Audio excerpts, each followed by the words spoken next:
가을이 점점 깊어가고 있습니다. 모든 나무들이 옷을 갈아입고 형형색색의 아름다움을 풍겨주고 있습니다. 이 깊어가는 가을의 정치 속에서 오늘 성지 예수생명단체 오신 우리 VIP들을 주의 이름으로 환영합니다. 사페 꽃꽂이도 WELCOME, 이걸 영어로 어떻게 읽습니까? 웰컴, 환영합니다.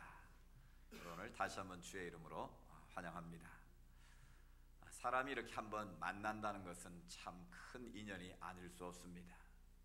불가에서는 저생에서 3000번을 만나면 이 땅에서 한 번 옷깃을 스치는 인연이 된다고 합니다. 그만큼 사람과 사람의 만남의 인연이 크고 놀랍다라는 것을 말하고 있는 것이죠. 그런데 오늘 이 거룩한 주의 성전에서, 교회 예배당 안에서 우리가 하나님 앞에 예배를 드리는 자로 이 자리에서 만나게 되었다는 것은 너무나 큰 기쁨이고 감격이고 또 놀라운 일이 아닐 수 없습니다. 그래서 우리의 만남이 결코 우연이 아니고 하나님의 계획과 하나님의 섭리 가운데 이루어진 놀라운 사건인 줄로 믿습니다.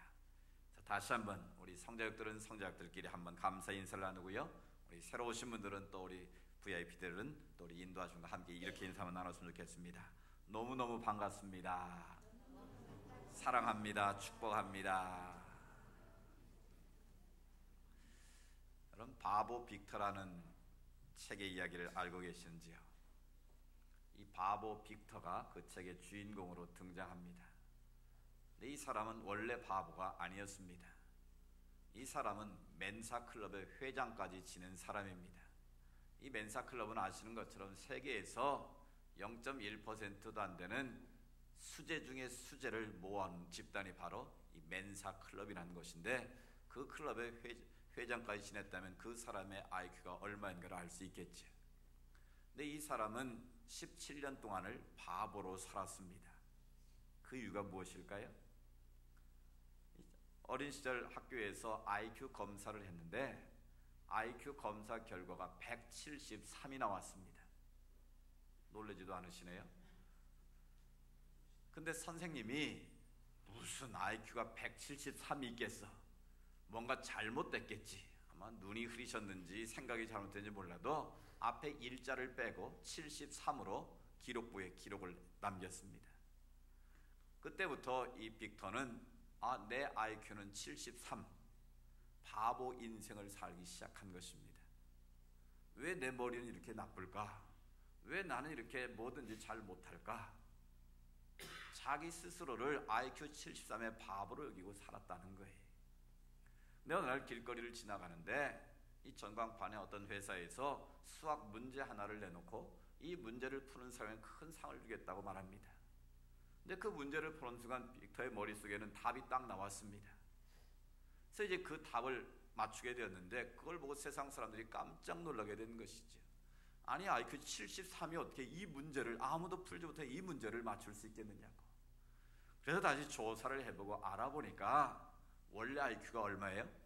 173인데 선생님이 일자를 빼버리는 바람에 73으로 17년 동안을 바보 인생으로 살아왔다라는 거예요. 그럼 무슨 말이겠습니까? 자기 안에 잘못된 신념, 잘못된 가치, 잘못된 지식을 가지고 인생을 살면 불행하게 살아갈 수 있다라는 것을 말씀하고 있습니다. 오늘 이 세상을 살아가는 많은 사람들 가운데 이런 잘못된 신념, 잘못된 가치체계, 잘못된 생각, 잘못된 지식을 가지고 인생을 허비하면서 불행하게 사는 사람들이 얼마나 많이 있는지 모릅니다. 많은 사람들이 나는 돈만 있으면 행복할 거야, 나는 권력만 있으면, 나는 명예만 있으면 누구보다도 행복하게 내 인생을 살아갈 수 있을 거야, 자기 나름대로의 굳은 신념처럼 믿음처럼 가지고 사는 분들이 많이 있습니다.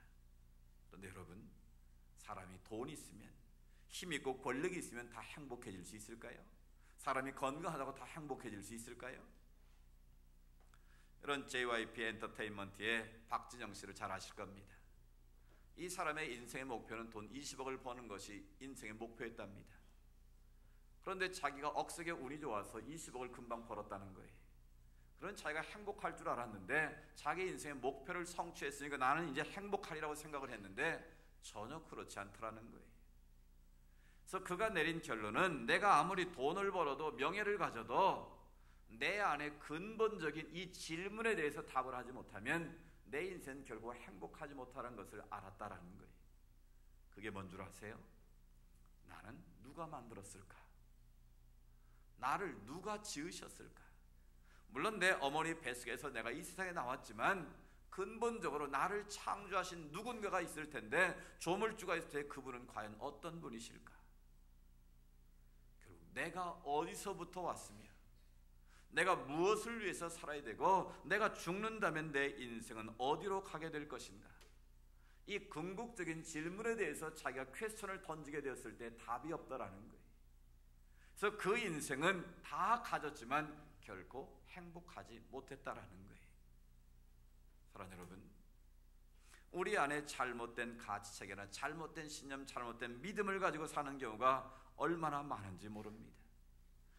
아무리 우리가 원하는 것을 다 가져도 내가 어디서 왔고 내가 죽으면 어디로 가는지 이 인생의 궁극적인 질문에 해답을 우리가 갖지 않는다면 그 인생은 불행할 수밖에 없다라는 것입니다.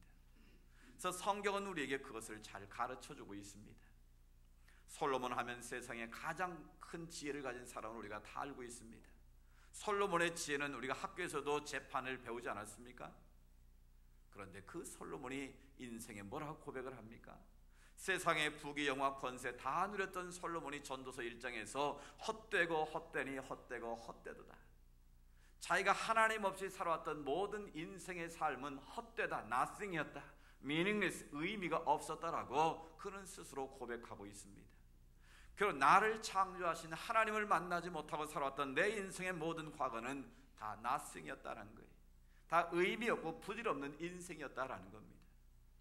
그래서 너는 청년의 때 여호와 하나님을, 창조 하나님을 만나야 한다고 우리에게 가르쳐주고 있는 것이죠. 그렇습니다. 나를 창조하신 하나님을 만나지 못하면 그 인생은 불행할 수밖에 없습니다.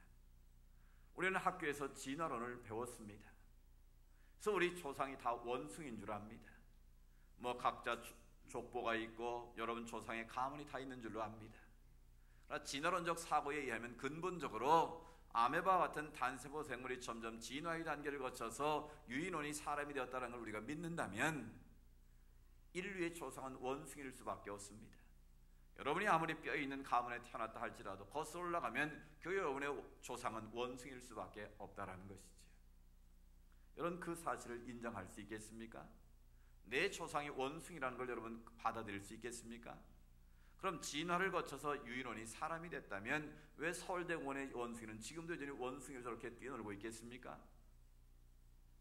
우리는 진화의 단계를 거쳐서 유인원이 사람이 된 것이 아니라 만세전부터 태초부터 하나님께서 우주 만물을 창조하신